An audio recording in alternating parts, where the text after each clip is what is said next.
Hello guys, this is Abbas Mahmud. আজকে আছে আপনাদের সাথে নতুন একটি ব্লগ নিয়ে। তো আজকে আমরা যাচ্ছি ছনকা থেকে কলিয়া। তো এই রাস্তায় আগে আমরা অনেক যাতায়াত করতাম, তো এখন এদিকে যাতায়াত অনেকটাই কমে গেছে। তো তাই ভাবলাম আজকে অনেক দিন পর আসলাম, এর জন্য একটা ভিডিও করতেছি আপনাদের শুধু দেখানোর জন্য। তো এই রাস্তাটা অনেক সুন্দর এবং কি এই রাস্তায় গাড়ি অনেক কম থাকে, ভিড় কম থাকে অনেক। এর জন্য এই রাস্তায় ভিডিও করে অনেক মজা। এবং কি এই রাস্তা ধরে আমরা যদি মানিকগঞ্জ যেতে চাই, তো এই রাস্তা ধরেই আমরা মানিকগঞ্জ যেতে পারবো। তবে আজকে আমরা মানিকগঞ্জ যাব না, যাব কলিয়া বাজারে। কারণ আজকে আমরা যে বাইকটি নিয়ে যাচ্ছি, এই বাইকে কিছু সমস্যা থাকার কারণে মেকানিকের কাছে নিয়ে যাচ্ছি কলিয়া বাজারে। তো এখানে মেকানিক অনেক ভালো, অনেক ভালো সার্ভিসিং দেয়, এর জন্য আমরা কলিয়া যাচ্ছি। তো কলিয়ার এইদিকে আমাদের কিছু আত্মীয় বাড়ি আছে, তার জন্য এইদিকে আমাদের এর আগে অনেক যাতায়াত হয়েছে, কিন্তু এর আগে কখনো ভিডিও করা হয়নি। আমরা যখন ছোটোবেলায় এদিক দিয়ে যেতাম, তখন রাস্তাটা কাঁচা ছিল, এরকম পাকা রাস্তা ছিল না। তো এদিকে আসার পরে অনেক সময় দেখা যাইতো যে আমাদের হেঁটে হেঁটে যেতে হতো, রাস্তার যোগাযোগ ব্যবস্থা তো ভালো ছিল না। তো এই যে এইদিকে যে প্রাইমারি স্কুলটা দেখতে পাচ্ছেন, এদিকে আসার পরে আমরা অনেক সময় দেখা যায় যে এদিকে একটু বসে থাকতাম, কারণ অনেক দূর হেঁটে যেতে হতো। এখন তো দেখা যায় যে রাস্তাঘাট অনেক ভালো, যোগাযোগ ব্যবস্থা অনেক ভালো, এর জন্য মন চাইলেই দেখা যায় যে যখন তখন অল্প কিছু টাকার মাধ্যমে আমরা চাইলে অন্য গাড়িতেও চড়ে যেতে পারি। অনেক টাকা খরচ কম হয় এবং কি অনেক কষ্টও কম হয়। তারপরেও দেখা যায় যে এখন এদিকে আসা অনেকটাই কম হয়।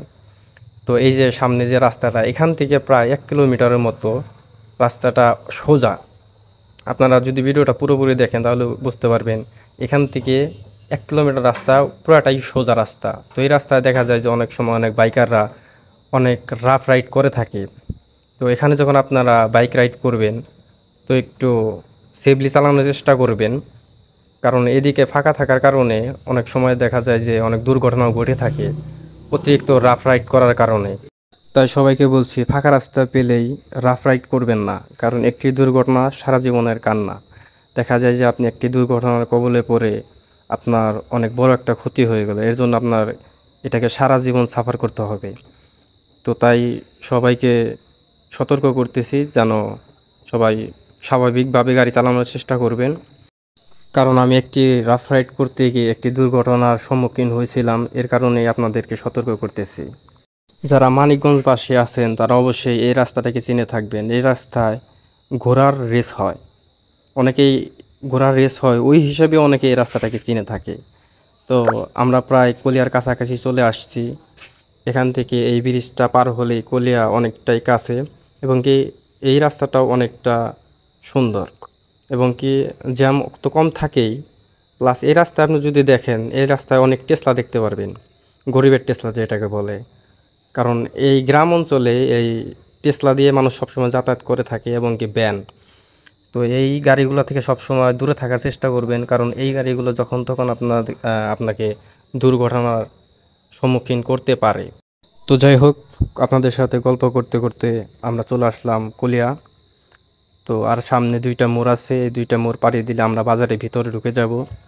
তো এখানে সামনে একটা হাই স্কুলও আছে, একটা কলেজও আছে। তো হাই স্কুলটা হচ্ছে একটু সামনে, এই সামনের মোড়টা পাড়ি দিলেই হাই স্কুল।